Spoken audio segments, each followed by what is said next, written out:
Hello दोस्तों, welcome back to my channel मेरे भगवान। आज मैं आपको बताने जा रहा हूँ भगवान जगन्नाथ जी के बारे में। भगवान जगन्नाथ जी का मंदिर ओडिशा के पुरी में स्थित है। इस मंदिर में जो मूर्ति है वह कोई शिला से नहीं बनी हुई, वह मूर्ति लकड़ी से बनी हुई है, जबकि अन्य मंदिरों में शिला की मूर्ति होती है। इस मूर्ति को हर 12 साल में बदला जाता है, जिसे नवकलेवर कहते हैं। मूर्ति के अंदर ब्रह्म पदार्थ है, जिसे पुरानी मूर्ति से निकालकर नई मूर्ति के अंदर रखा जाता है। मान्यता है कि श्री कृष्ण का दिल है ये को दे को देखना वर्जित है। जब पुजारी ब्रह्म पदार्थ को पुरानी मूर्ति से निकालकर नई मूर्ति में रखते हैं तो वे अपनी आंखों को पट्टी से बांधते हैं और हाथों में दस्ताने पहनते हैं। उसी समय पूरे शहर की बिजली काट दी जाती है, जिससे कोई भी जानबूझ कर न देख सके। पुजारी कहते हैं जब वे ब्रह्म पदार्थ को हाथ में लेते हैं तो वह जीवित लगता है और वह उछलता रहता है, जिससे पता लग जाता है कि यह श्री कृष्ण का दिल आज भी जीवित है। अब आपको ये बताएंगे कि ये कैसे श्री कृष्ण बने जगन्नाथ भगवान। पौराणिक कथा के अनुसार श्री कृष्ण जब वन में विश्राम कर रहे तो वहाँ पास में जरा नाम का शिकारी था। शिकारी जरा ने श्री कृष्ण के पैर को हिरण का मुख समझ पैर पर तीर चला दिया। वह श्री कृष्ण के पैर पे लगा। तब पता चला कि यह कोई हिरण का मुख नहीं है, यह तो श्री कृष्ण का पैर है। और जरा श्री कृष्ण से क्षमा मांगने लगा और कहा, हे प्रभु, मैंने अनजाने अनजाने में घोर पाप कर दिया है। इस पाप की सजा मुझे मृत्युदंड मिलनी चाहिए। श्री कृष्ण ने कहा, तुम पाप के भागीदारी नहीं हो, यह तो कालचक्र। त्रेता में तुम महाबली थे और मैं राम। मैंने ही तुम पे ताड़ वृक्ष के पीछे छुपकर तीर मारा था।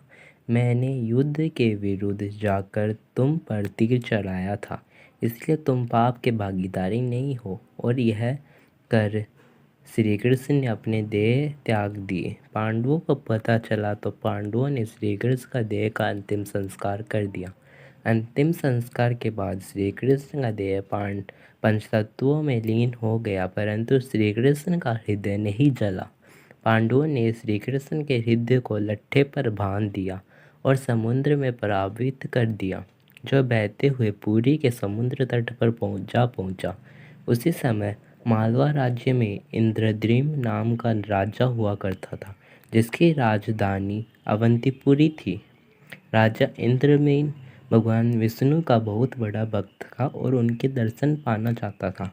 भगवान विष्णु ने उसे दर्शन दिए और कहा, तुम समुद्र तट पर जाओ, वहाँ तुम्हें एक लट्ठा मिलेगा।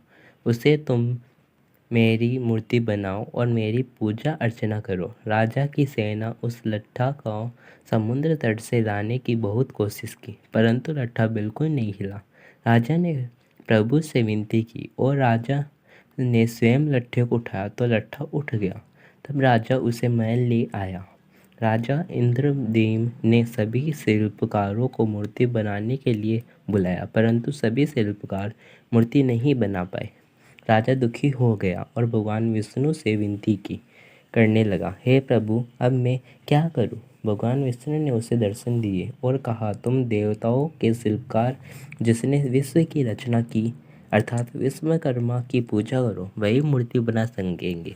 राजा ने विश्वकर्मा जी की मूर्ति की तपस्या की। विश्वकर्मा जी प्रसन्न होकर बूढ़े शिल्पकार के वेश में महल में पहुंचे। शिल्पकार ने कहा, मैं मूर्ति बना दूंगा, परंतु मेरी एक शर्त है कि मैं बंद कमरे में 21 दिन तक मूर्ति बनाऊंगा। परंतु जब तक मैं मूर्ति बनाऊंगा तब तक कोई वहां नहीं आएगा, अन्यथा मैं मूर्ति को अधूरी छोड़कर चला जाऊंगा। राजा ने उनकी शर्त मान ली और उन्हें एक कमरे में भेज दिया और दरवाज़ा बंद कर दिया। एक दिन जब रानी उस कमरे से गुजर रही थी तब उसे वहाँ से कोई आवाज़ नहीं आई।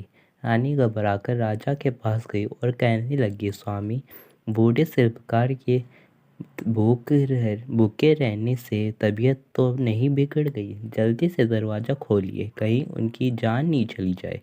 राजा ने दरवाज़ा खोलने से मना कर दिया, परंतु रानी नहीं मानी और कहने लगी कहीं हम पाप के भागीदारी नहीं बन जाए। रानी के बार बार कहने के पर राजा ने दरवाज़ा खोल दिया। विश्वकर्मा जी क्रोधित होकर अंतर्ध्यान हो गए और मूर्ति अधूरी ही रह गई। विश्वकर्मा जी ने जगन्नाथ, सुभद्रा, बलभद्र जी की मूर्ति बनाई। जब राजा ने जगन्नाथ जी से माफ़ी मांगने के लिए मूर्ति के पास गए तो उन्हें दिल के धड़कने की आवाज़ आई। राजा ने इन्हीं तीनों मूर्तियों को ऐसा ही मंदिर में विराजित कर दिया।